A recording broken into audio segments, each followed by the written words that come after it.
आजीच्या किचनमध्ये तुमचं स्वागत आहे. आज आपण करणार आहोत शंकरपाळ्या. त्याचं मी तुम्हाला साहित्य सांगते.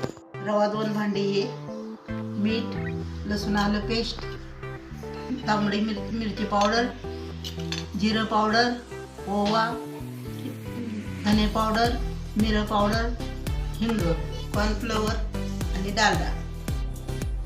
मीठ आपल्या चवीप्रमाणे घालायचं, तुम्हाला किती हवं तसं. लसूण आलं पेस्ट. हे सगळे मसाले आपण पिठात टाकूया. कॉर्नफ्लोअर या पिठामध्ये उकळ्याला डालडा घालून घेऊया. आपण हे सगळं व्यवस्थित मिसळून घेऊया. सगळं एकत्र टाकलेलं सगळं साहित्य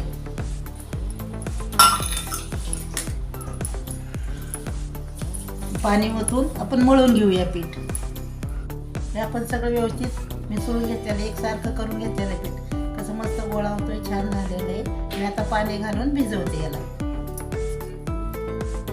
थोडं थोडं पाणी घालायचं, भिजवून घ्यायचं. एकदम पाणी घालायचं नाही, पातळ होईल. असा गोळा आपण घट्ट मळून घ्यायचा. 5 मिनिटं आपण ठेवून देऊ. नंतर आपण याच्या तिखटा मिठाच्या शंकरपाळ्या करायला घेऊया. आपण असा हा गोळा चोळून घेऊया. आता व्यवस्थित करून घ्यायचा चोळून हाताने आणि लाटायचं. एक मोठी पोळी करून घ्यायची त्याची. आपण सगळीकडे एकसारखी लाटून घ्यायची. पातळ पण करायचं नाही, जाड पण नाही ठेवायचे, व्यवस्थित लाटायचं.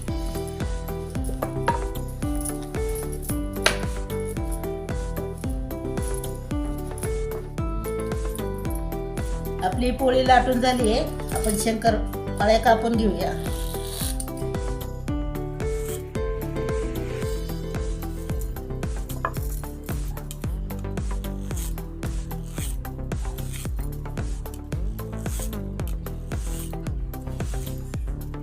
शंकरपाळ्या कापून झालेले आहेत. मी काढून एका ताटामध्ये ठेवते.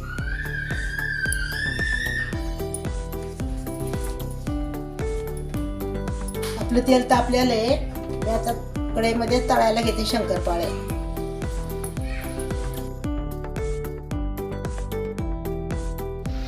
थोडेसे लालसर होऊन द्यायच्या, म्हणजे खुशखुशीत लागतात. आता हे छान तळल्या गेलेले आहेत. मी शंकरपाळ्या काढून घेते.